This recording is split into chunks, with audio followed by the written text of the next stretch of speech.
Now we are looking at the accounting system. Okay. And by accounting system, we are simply saying that everything you do in business will end up in naira and kobo. True. You should account for each of them. You are buying something, it should be documented.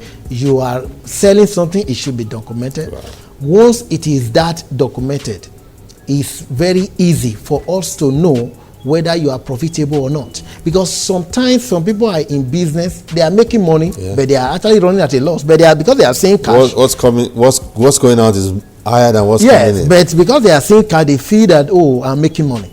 When you document everything, it's easier for you to know whether you are making profit. And also to identify whether the organization is bleeding. Yes. You may be making profit, but shortchanging yourself. That's it. So we call it management by measurement.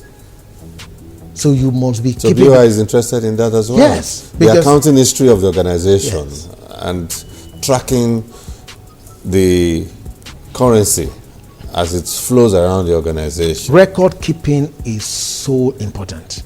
Because with the financials, I can tell you the head of any organization. So you ever wonder with why... the financials, yes, you can tell me the health of an organization. So you ever wonder... So you can use that as your sole diagnostic tool. That is like a medical doctor. When you hear people or they say banks is asking for their 3 years of detailed financials, it's because that is what we do. You want to check, you want to diagnose. With the financials, and we know the character of the management. I know how, where you are resourceful, how you are managing your inventory, how you are managing your credit. Wow. You might not know. You will just discover that some people are just selling goods to customers and they are not taking money back. Yeah. So with your financials, I do simple ratios and I'm able to tell you that, look, your days payable is just too long for you to be able to survive. Yeah. So if your days payable is longer than your days receivable, days payable means that, okay, you have, in doing your business, you have suppliers that can provide raw materials and you will not pay them immediately. No. Then you also have customers you will sell your product to and you will not receive cash immediately. There is a thin line. You must ensure that the days that it takes you to collect your revenue from those customers is far shorter than the days it takes you to pay your suppliers. So you may have days payable as 15 days. Let your days payable to be 30 days. For the supplier. For the suppliers. Meaning that the suppliers are indirectly funding your business for 15 days. So you have a window. So if you're actually a good business, you discover that it's not everything you borrow. If you're able to create a track record, your suppliers know that you are consistent in payment, they will be willing to supply you goods on credit. They are happy because if they keep it in their store, it do them no good. No good at all. So, but if they know that you are able to turn it around, so they know in another 2-3 weeks, this money is coming back. They will be willing to push it. Some of them, you will be the ones regulating. No, I can't take this so much.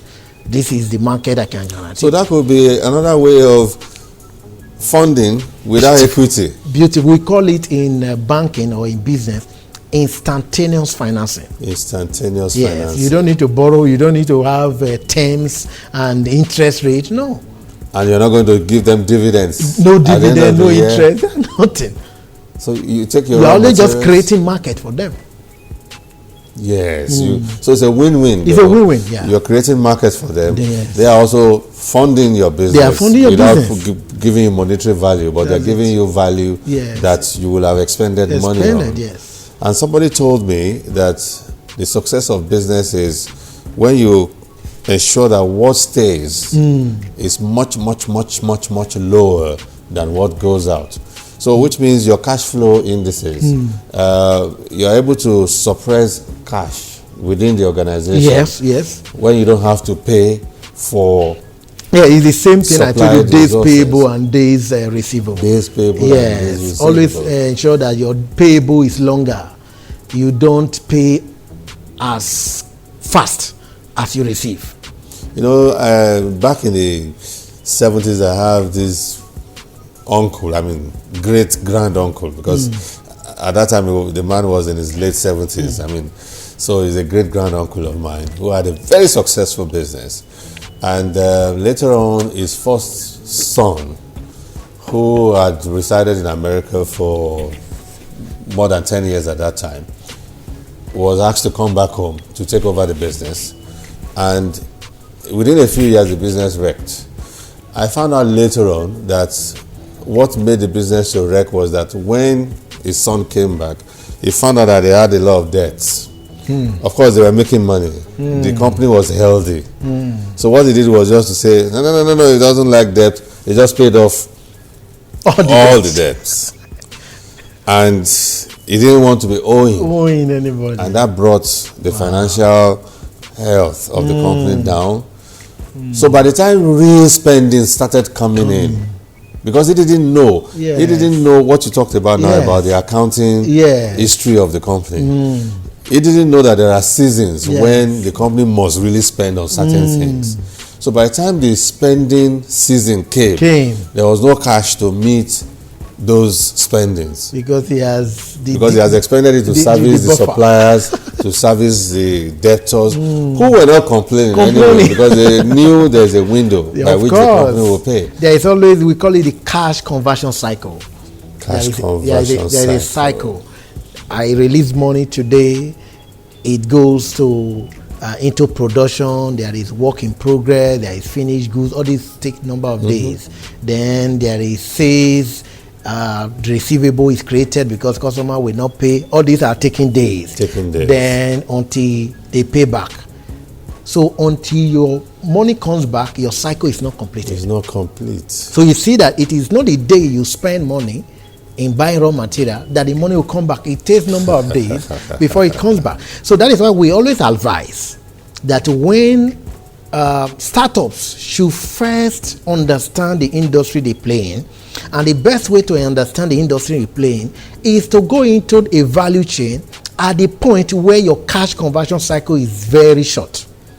Go into a value chain at the stage where your cash conversion cycle will be very short. Where you plug yourself in on that chain. Should be one where the cash conversion cycle is very short. And in most cycles, it is always at when you are a trader, where you buy the finished product and you sell to the consumer. Just put your margin on it. Yes, just put your money. You buy today, you can sell today. Cash conversion can be one day for you. But if you go and start at... all you need to do is just put a markup. And then... But so many people have never understood the business. They want to start at the... let me use the word upstream, where the production starts. For an agro-processing value chain, it is farming. Farming should not be the place, because in farming, that is where you have the longest cash conversion cycle.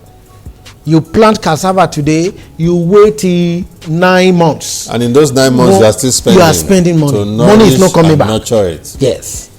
So for a smart thinking entrepreneur, you don't start from farming. You start from processing, where you buy the raw material, you process, and you sell. And sell to the next stage. Yes. Your cycle is shorter. But if I come in as an aggregator, maybe I have smaller processors. I just come and buy their product, but they don't have link to market. For example, there are processors in the villages, in the hinterland. So I'm a big guy, or I just want to invest. I just go and mop up all that they have produced, and I'm selling to Lagos, to Abuja, to Port Harcourt. My cash conversion cycle is very short. So it is when you have done that. You take the eggs of the poultry farmers. And then you distribute it to... instead of going to own a poultry farm, where you would have spent like 20 weeks raising your day old to point of lay before they start laying, and you are still spending money on feed. So that is not, this is the mismatch we have discovered. So cash conversion cycle. Very critical in deciding where to start plug yourself on a chain. On a chain, yes. Very